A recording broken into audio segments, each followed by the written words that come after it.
Coach, as you just kind of reflect back on that game, what immediately comes to that to you when you're watching it again? Just the physical presence of our offensive line, and how locked in our players were trying to execute at a high level. I think that that's been kind of like the difference. And over the last couple weeks, as our guys have really kind of taken over the football team, that's what you want to do. You want the leaders to take over the football team, and they start holding each other accountable in practice. And it's not the coaches that are holding them accountable. They're correcting mistakes on their own with each other before we even get to them. And I've always said that that's the sign of a good football team, is when the players start coaching each other. And you could see the results of that, to me, in the game. Whittingham said that very rare for a Utah team to get pushed around up front, and then you guys did that to them. What does that say as like a barometer of where you guys are at offensively? Yeah, it was, you watch them on film, and man, they were good. I mean, I thought the same thing about USC, and then I watched the film of us playing them, and maybe I'm guilty of underestimating us a little bit. But man, I mean, our guys, they look like they belong. They look like, I use the reference sometimes of David and Goliath, and then all of a sudden you look up and go, oh wow, man, I think it might be the other way around here, and that's kind of like what I see is, like, I see our offensive line going against their defensive line, and all of a sudden the guys that I watched on film the week before, their defensive players, we're kind of canceling them out, and so it just, I think just proves the fact that we're a pretty good football team. I mean, what changed since that Washington game on, where the running game started really taking off, and even during losses, that was one aspect that really performed consistently almost every week? The power scheme a little bit, and we got more diversified in our run game.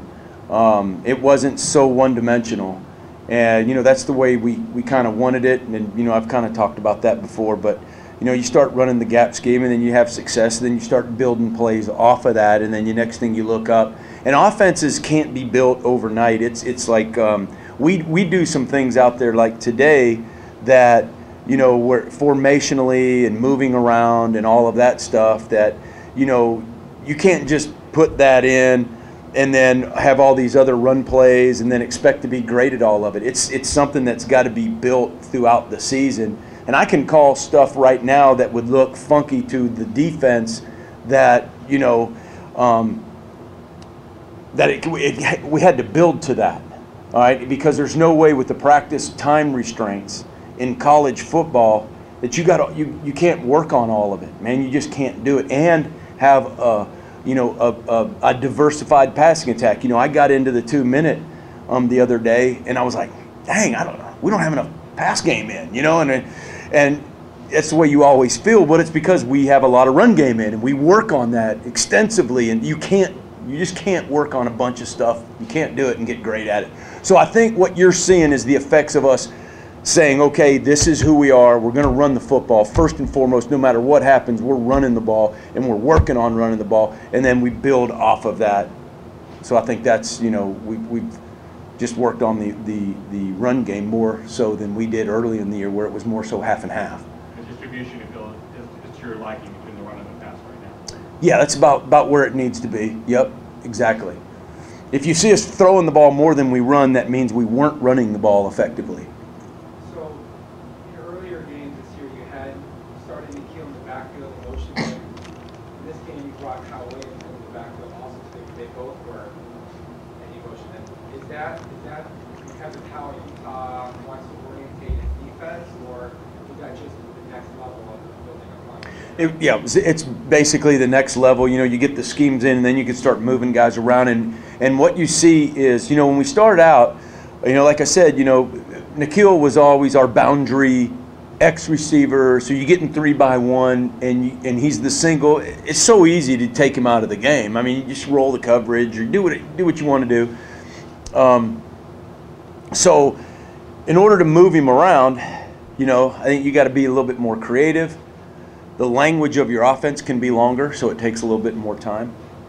But, you know, you start seeing teams, okay, they're trying to match him up. They're trying to, okay, he plays inside. Well, they're going to take and flip and play their corner inside. Okay, well, you go, okay, you guys are going to do that. I'm not going to let you do that. At least I'm going to make you think, switch. You know, so we're going to start in the backfield, move out, maybe make a corner. If you want to do that, then that dude's going to have to come and run, come all the way over, all of that stuff. So, which isn't a lot of time to work on for us once we get it in, but it'll be a little bit more. And if we do something new every week, now the defense has like, oh, they got 4 games where they're lined up in different shifts and motions. They got to work on all that stuff, right? And then we may not even run it that week. You know, we may not do anything like that this week. You know what I'm saying? And so, but they got to work on it. They don't know. You know what I'm saying? So, and that's all you can build it, you know? Coach, senior week obviously handles a whole different plethora of emotions for everyone involved. Speaking to obviously guys like Manny, but also Quinn, how have you seen them grow as football players and as human beings in your time with them here? You know, I feel we're in a great place as far as that's concerned. It's a good question. You know, Manny, I felt like he had his best practice of his career today. And part of that was because I saw leadership in him that is coming out now.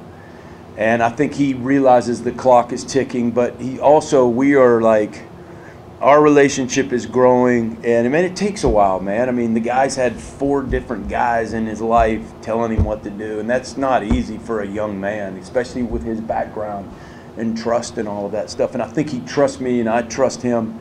And you know, so the coaches, we're kind of slowly backing off this team, and we're letting those guys kind of take it over, you know, as far as the leadership is concerned.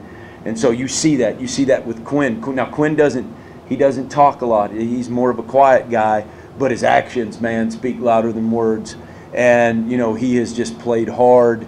He is like the leader up there. All the guys just love him to death. He's like the silent assassin, you know, up there, you know. So him and you know, some of the other guys, you know, that aren't going to be here next year have done a really good job of stepping up and becoming leaders. Where's Nikhil kind of grown the most since you've been around him as far as maybe just everyday stuff? Yeah. I think understanding that football's always been easy for him. When he walks across the white stripe, Nikhil's been excellent. It's the learning that some of the stuff that you do outside of football can be advantageous for your football career, such as like getting into the training room early, like coming to practice an hour early and spending an hour down there with the trainer and the whirlpool and all that stuff. Because, man, at this time of the year, man, guys are limping around, they're beat up. And if you just wake up in the morning, you know, at 6:55 and you have to be here at 7:10, you know, that's not being a pro. And so I think he's learning that I got to do all of those little tiny things to be a pro and to take my game to the next level. Is it kind of odd having a senior day with a couple other games remaining and so many possibilities of what we have with your season? What does that do to it? Yeah, well, it adds to my stress level and coach's stress level because we call those distractions, you know. And so at this time of the year, it's the team that can drown out the most distractions and stay focused. And it seems to be harder and harder with this generation with these things, you know, because everything is instant satisfaction. Everything is, you know, when you see something, you chase it, man. You know, and that's what this week is. You know, you got a lot of distractions. You got a lot of people asking you questions. You got a lot of people asking you that question. Hey, if you guys do this, if you guys win out, and you're like, whoa, hold on, man. We got a game to play Saturday, and none of that crap matters, you know, if we don't take care of business on Saturday. So, just trying to get those guys to understand that this is all great. It comes with the territory of winning, but you got to drown all those distractions out. And then you got to focus on the details of winning this UCLA game. And you speak about what UCLA defensively. Yes. So, you know, one thing about UCLA was when I was at Cal, you know, we recruited a bunch of these guys that are on the roster. I remember a lot of them. I recruited a lot of them, didn't get any of them. I mean, you know, they beat us on everybody. And then while I've been here and some of the coaches that have been here, man, their roster's filled with guys that we couldn't get. And so, I mean, it's not like they're bad players. They got some really, really good, talented players running around out there. It looks like they've kind of gone with the youth movement, which is pretty typical of a new coaching staff and a new head coach coming in. So they're kind of doing that deal, which, you know, totally understand that. And so that just wait in a couple years that, you know, they got redshirt freshman, sophomore up front, man. You know, 2 years from now, it's going to be a different story, you know, what their record's going to be. And so I don't think their record, you know, you look at them, you don't label these guys as a 2-5 football team, or you're going to get your head handed to you on a platter. So, you know, they're very athletic, and the secondary, they have a lot of returning guys. They're experienced. They've seen a lot of pass route combinations, and they jump early on stuff. I've noticed that. They do as good a job as anybody in that area. So it's going to be quite a challenge for us. I'm not sure if you commented on this earlier, but the fact that you have so many games now where you haven't given up any stats, what are the key things that have allowed that to happen? Yeah, we've tried to eliminate as much drop back pass as we can, turn things into play action boots and quick game. You know, that's one of the first things I said, you know, as I sat up here when I got hired, was I wanted to take a lot of hits off Manny. And I think we've done that. So that's one thing. But then also, you know, Coach Christensen and those guys up front, man, they just embrace that, you know. And heck, you guys started that, I think. You know, I didn't even know that. You know, I don't pay attention to stat. I really don't until you guys bring it up, and then I go, oh, that's cool. So they've really embraced that now. So that's kind of like their deal now. Like, they talk about it, you know, they want to give up a sack. They want to keep the record going. And then once you do that, it starts building. The momentum starts going in your favor. And they're working really hard at it, and they're very aware of it. Does the effectiveness of the run game, how much does that contribute to them too? Absolutely. Sure. Yes, absolutely. Because now, you know, as you are a defensive lineman, or especially a defensive end, you're not just cocking your arm back in a 3-point sprinter stance and coming off the edge on Manny, you know. I mean, you got to look out, because we will run inside zone, outside zone, slice, power, counter, freaking every run play that you could ever imagine, we're running that, you know. And so we show a lot of things which slows them down and makes them think.